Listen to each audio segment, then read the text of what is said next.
Chapter 5. Do you remember what happened at the end of Chapter 5? How Eustace looks like he got lost? And Chapter 6 is entitled The Adventures of Eustace. Okay. At that very moment, the others were washing hands and faces in the river and generally getting ready for dinner and a rest. The three best archers had gone up into the hills north of the bay and had returned laden with a pair of wild goats which were now roasting over a fire. Caspian had ordered a cask of wine to be brought ashore, strong wine of Archenland, which had to be mixed with water before you drank it, so there would be plenty for all. The work had gone well so far, and it was a merry meal. Only after the second helping of goat did Edmund say, "Where is that blighter Eustace?" Meanwhile, Eustace stared around the unknown valley. It was so narrow and deep, and the precipices which surrounded it were so sheer, so steep, that it was like a huge pit or a trench. The floor was grassy, though, strewn with rocks, and here and there Eustace saw black burnt patches like those you see on the side of a railway embankment in a dry summer. About 15 yards away from him was a pool of clear, smooth water. There was, at first, nothing else at all in the valley, not an animal, not a bird, not an insect. The sun beat down, and grim peaks and horns of mountains peered over the valley's edge. Eustace realized, of course, that in the fog he had come down on the wrong side of the ridge. So he turned at once to see about getting back, but as soon as he had looked, he shuddered.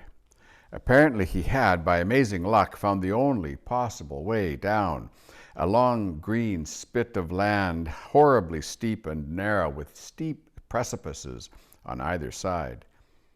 There was no other way of possibly getting back. But could he do it now that he saw what it was really like? His head swam. He felt dizzy at the very thought of it. He turned around again, thinking that at any rate he'd better have a good drink from the pool first, but as soon as he had turned and before he had taken a step forward into the valley, he heard a noise behind him.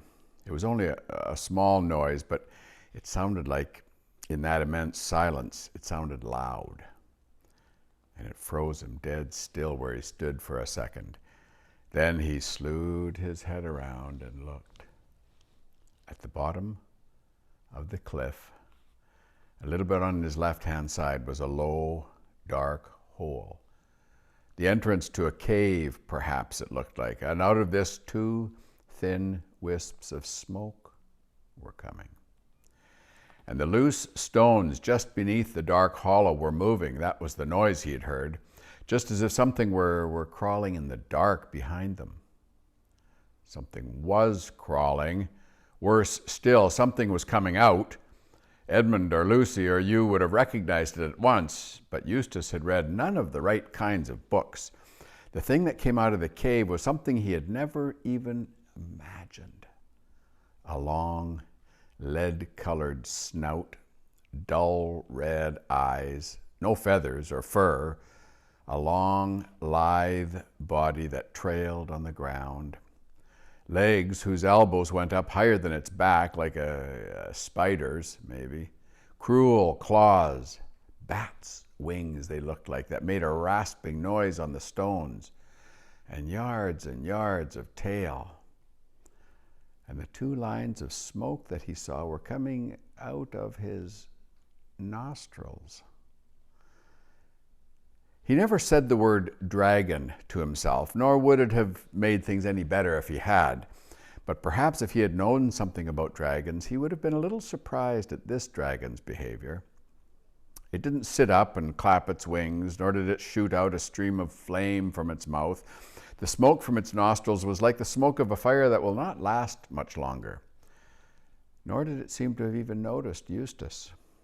It moved very slowly towards the pool, slowly and with many pauses.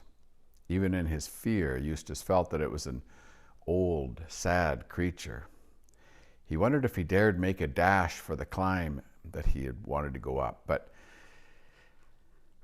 what if it looked around and saw him if he made any noise? It might come more to life. Perhaps it was only pretending to be slow and old. Anyway, what was the use of trying to escape by climbing from a creature that could fly? He watched it reach the pool, and it slid its horribly scaly chin down over the gravel to take a drink. But before it had drunk, there came from it a great croaking or clanging cry, and after a few twitches and convulsions, it rolled around onto its side, and it lay perfectly still with one claw in the air. Then he saw a little dark blood gush from its wide-opened mouth. The smoke from its nostrils turned black for a moment and then floated away. No more came out. For what seemed like a very long time, Eustace didn't dare move. Perhaps this was the brute's trick, the way it lured travelers to their doom, but one couldn't wait forever. Finally, he took a step nearer to it, then 2 steps, and he stopped. The dragon stayed perfectly still. He noticed, too, that the red fire had gone out of its eyes. He kept moving, and at last he came up to it. He was quite sure now that it was dead. With a bit of a shudder, he touched it. Nothing had happened. The relief was so great that Eustace almost laughed out loud. He began to feel almost as if he had fought and killed the dragon instead of merely watching it die. He stepped over it and went around to the pool for his drink, for the heat was getting unbearable. He wasn't surprised when he heard a peal of thunder in the sky. Almost immediately afterwards, the sun disappeared, and before he'd even finished his drink, big drops of rain were falling on him. Whew, the climate of this island was a very unpleasant one, he thought. In less than a minute, Eustace was wet to the skin and half blinded with such rain as one never sees in Europe. There was no use trying to climb out of the valley as long as this lasted. He bolted for the only shelter in sight, the dragon's cave. There he lay down and tried to get his breath. Now, most of us know what we should expect to find in a dragon's lair, but like I said before, Eustace had read only the wrong kinds of books. They had a lot to do about experts and imports and exports and governments and drains, but they were weak on dragons or anything of that kind of nature.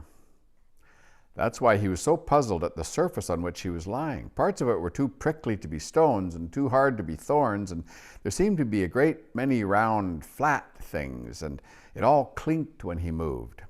There was light enough at the cave's mouth to examine it, and of course Eustace found it to be what any of us could have told him in advance. It was treasure. There were crowns, those were the prickly things. There were coins and rings and bracelets, ingots, cups, plates, and gems. Eustace, unlike most boys, had never thought much of treasure, but he saw at once the use it would be in this new world which he had so foolishly stumbled into through the picture in Lucy's bedroom at home. They don't have to pay any taxes here, he said, and you don't have to give this treasure to the government. With some of this stuff, I could have quite a decent time, perhaps in Calorman. It sounds the least phony of these countries. I wonder how much I could carry. That bracelet now, those things in it are probably diamonds. I'll slip that on my wrist. Oh, too big. But not if I push it right up here above my elbow. Then I'll fill my pockets with diamonds. That's easier than gold. I wonder when this infernal rain is going to let up, he thought to himself. He got into a less uncomfortable part of the pile where it was mostly coins, and he settled down to wait. But a bad fright, when once it is over, and especially a bad fright following a mountain walk, leaves you very tired. Eustace fell asleep. By the time he was sound asleep and snoring, the others had finished dinner and had become seriously alarmed about him. They shouted, "Eustace! Eustace! Hello!" till they were hoarse, and Caspian blew his horn just as loud as he could. "Well, he's nowhere near, or he'd have heard that," said Lucy with a white face. "Confound that guy," said Edmund. "What on earth did he think, slinking away like that?" "But we must do something," said Lucy. "He might have gotten lost or fallen into a hole, or maybe he was captured by savages." "Or killed by wild beasts," said Drinian. "Yeah, and a good riddance if he has, I say," muttered Rince. "Master Rince," said Reepicheep, "you never spoke a word that became you less. The creature is no friend of mine, but he is of the Queen's blood, and while he is one of our fellowship, it It concerns our honor to find him and to avenge him if he is dead." "Well, of course we've got to find him if we can," said Caspian wearily. "That's the nuisance of it all. It means a search party and endless trouble." "Bother that, Eustace." Meanwhile, Eustace, who was dead tired, slept and slept and slept. What woke him was a pain in his arm. The moon was shining in at the mouth of the cave, and the bed of treasure seemed to have grown much more uncomfortable. In fact, he could hardly feel it at all underneath him. He was puzzled by the pain in his arm at first, but presently it occurred to him that the bracelet, which he had shoved up above his elbow, had become strangely tight. His arm must have swollen while he was asleep, he thought. It was his left arm. He moved his right arm in order to feel his left arm, but stopped before it had moved even an inch, and he bit his lip in terror. Where the moonlight fell clear on the floor of the cave, he saw a hideous shape moving. He knew that shape. It was a dragon's claw. It had moved as he moved his hand and became still when he stopped moving his hand. "Oh, what a fool I've been," thought Eustace. "Of course, the brute had a mate and it's lying beside me." For several minutes he didn't dare move a muscle. He saw two thin columns of smoke going up before his eyes, black against the moonlight, just as there had been smoke coming from the other dragon's nose before it died. This was so alarming that he held his breath. And when he did that, the two columns of smoke vanished. When he could hold his breath no longer, he let it out very stealthily, very carefully. Instantly, two jets of smoke appeared again, right in front of him, but even yet he had no idea of the truth. Presently, he decided that he would sneak very cautiously to his left and try to creep out of the cave. Perhaps the creature was asleep, and anyway, it was his only chance. But of course, before he edged to the left, he looked to the left. Oh, no, there was a dragon's claw on that side, too. Now, no one will blame Eustace if at this moment he shed tears. He was surprised at the size of his own tears as he saw them splashing onto the treasure in front of him. They also seemed strangely hot, those tears. Steam went up from them. But there was no good crying. He must try to crawl out from between the two dragons. He began extending his right arm. As soon as he did that, the dragon's foreleg and claw on his right went through exactly the same motion. Then he thought he'd try it on his left side. The dragon limb on that side moved too at the very same time. Two dragons, one on each side, mimicking whatever he did. Finally, his nerve broke and he simply made a bolt for it. He started running. There was such a clatter and rasping and clinking of gold and grinding of stones as he rushed out of the cave that he thought they were both following him. He didn't dare look back. He rushed to the pool. The twisted shape of the dead dragon lying in the moonlight would have been enough to frighten anyone, but now he hardly noticed it. His idea was to get into the water. But just as he reached the edge of the pool, two things happened. First of all, it came over him like a thunderclap that he had been running on all fours. Why on earth had he been doing that instead of running only on his legs? And secondly, as he bent towards the water, he thought for a second that yet another dragon was staring up at him out of the pool. But in an instant, he realized the truth. The dragon face in the pool was his own reflection. There was no doubt about it. It moved as he moved. It opened and shut its mouth as he opened and shut his. He had turned into a dragon while he was asleep. Sleeping on a dragon's hoard with greedy, dragonish thoughts in his heart, he had become a dragon himself. Well, that explained everything. There had been no two dragons beside him in the cave. The claws to his right and the left had been his own right and left claws. The two columns of smoke he had seen coming out were from his own nostrils. And as for the pain in his left arm, or what had been his left arm, he could now see what happened by squinting with his left eye. The bracelet, which had fitted very nicely over the upper arm of the boy, was far too small for the thick, stumpy foreleg of a dragon. It had sunk deeply into his scaly flesh, and there was a throbbing bulge on each side of it. He tore at the place with his dragon's teeth, but he couldn't get it off.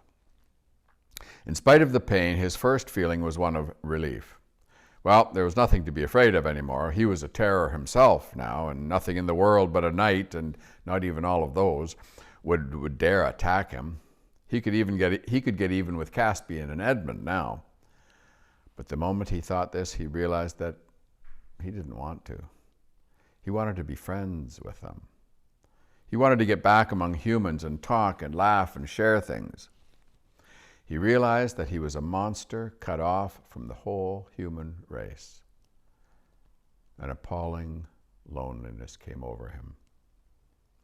He began to see that the others had not really been fiends at all. He began to wonder if he himself had been such a nice person as he had always supposed he was. He longed to hear their voices. He'd have been grateful for a kind word, even from Reepicheep. When he thought of this, the poor dragon that had been Eustace lifted up its voice and wept. A powerful dragon crying its eyes out under the moon in a deserted valley is a sight and a sound hardly to be imagined. At last, he decided he would try to find his way back to the shore. He realized now that Caspian would never have sailed away and left him, and he felt sure that somehow or other he would be able to make people understand who he was.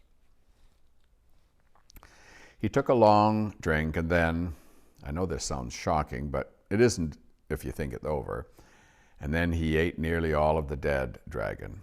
He was halfway through it before he realized what he was doing, for, you see, though his mind was the mind of Eustace, his tastes and his digestion were dragonish, and there's nothing a dragon likes so well as fresh dragon to eat. That is why you so seldom find more than one dragon in the same country. Then he turned to climb out of the valley. He began the climb with a jump, and as soon as he jumped, he found that he was flying. He had quite forgotten about his wings, and it was a great surprise to him, the first pleasant surprise he had had for a long time. So he flew. He rose high into the air and saw innumerable mountain tops spread out beneath him in the moonlight. He could see the bay like a silver slab and the dawn treader lying there at anchor, and then he saw campfires twinkling in the woods beside the beach. From a great height, he launched himself down towards them in a single glide. Lucy was sleeping very soundly, for she had sat up till the return of the search party in hopes of good news about Eustace, and it had been led by Caspian, and they had come back late and very tired. Their news was disquieting, unsettling. They had found no trace of Eustace, but they had found a dead dragon in a valley. They tried to make the best of it, and everyone assured everyone else that there were not likely to be more dragons about, and that one which was dead at about 3 o'clock in the afternoon, which was when they had finally seen it, would hardly have been killing people a very few hours before. Unless it ate the little brat and died of him. He'd poison anything, said Rince. But he said this under his breath, and no one really heard him. But later in the night, Lucy was woken very softly and found the whole company gathered around talking in whispers. "What is it?" said Lucy. "We must show all great constancy," Caspian was saying. "A dragon has just flown over the treetops, and it landed on the beach. Yes, I'm afraid it is between us and the ship, and arrows are no use against dragons, and they're not at all afraid of fire." "With your Majesty's leave," began Reepicheep. "No, Reepicheep," said the king very firmly. "You are not going to attempt a single combat with it. And unless you promise to obey me in this manner, I will have you tied up. We must just keep close watch, and as soon as it is light out, we must go down to the beach and fight it. We have to give it battle. I will lead. King Edmund will be on my right, and the Lord Drinian on my left. There are no other arrangements to be made at this time. It will be light in a couple of hours. In an hour's time, let a meal be served out of what is left of the wine also. And let everything be done silently." "Maybe it'll just go away," said Lucy. "It'll be worse if it does," said Edmund, "because then we shan't know where it is. If there's a wasp in the room, I'd like to be able to see it." The short rest of the night was dreadful. And when the meal came, though they knew they ought to eat, many found they had very poor appetites. And it felt like endless hours that seemed to pass before the darkness thinned and birds began chirping here and there, and the world got colder and wetter than it had been all night. And Caspian said, "Now for it, friends." So they got up, all with swords drawn, and formed themselves into a solid mass with Lucy in the middle and Reepicheep on her shoulder. It was nicer than waiting about, and everyone felt fonder of everyone else than at ordinary times. A moment later, they began marching. It grew lighter as they came to the edge of the woods, and there on the sand, like a giant lizard or a flexible crocodile or a serpent with legs, huge and horrible and humpy, lay the dragon. But when it saw them, instead of rising up and blowing fire and smoke, the dragon retreated. You could say it almost waddled back into the shallows of the bay. "What's it wagging its head like that for?" said Edmund. "And now it's nodding," said Caspian. "And there's something coming from its eyes," said Drinian. "Oh, can't you see?" said Lucy. "It's crying. Those are tears." "Well, I shouldn't trust to that, ma'am," said Drinian. "That's what crocodiles do, to put you off your guard." "Well, it wagged its head when you said that," remarked Edmund, "just as if it meant no, not that. Look, here it goes again." Do you think it understands what we're saying?" asked Lucy. The dragon nodded its head violently. Reepicheep slipped off Lucy's shoulder and stepped to the front. "Dragon!" came his shrill voice. "Can you understand speech?" The dragon nodded. "Can you speak?" It shook its head. "Then," said Reepicheep, "it is idle to ask you your business, but if you will swear friendship with us, raise your left foreleg above your head." Well, it did just that, but clumsily, because that was the sore leg, the one swollen with the golden bracelet on it. "Oh, look," said Lucy, "there's something wrong with its leg. The poor thing, that's probably what it was crying about. Perhaps it came to us to be cured, like Androcles and the lion." "Be careful, Lucy," said Susan. "It is a very clever dragon, but it may be a liar." Lucy had, however, already run forward, followed by Reepicheep just as fast as his short legs could carry him. And then, of course, the boys and Drinian came as well. "Show me your poor paw," said Lucy. "I might be able to cure it." The dragon that had been Eustace held out its sore leg gladly enough, remembering how Lucy's cordial had cured him of seasick before he became a dragon. But he was disappointed. The magic fluid reduced the swelling and eased the pain a little, but it couldn't dissolve the gold. Everyone had now crowded around to watch the operation, and Caspian suddenly exclaimed, "Look!" He was staring at the bracelet. I almost kept reading. That's the end of chapter 6. Let's go right into chapter 7, should we? Unless it's bedtime, then we can listen to it again tomorrow. It's up to your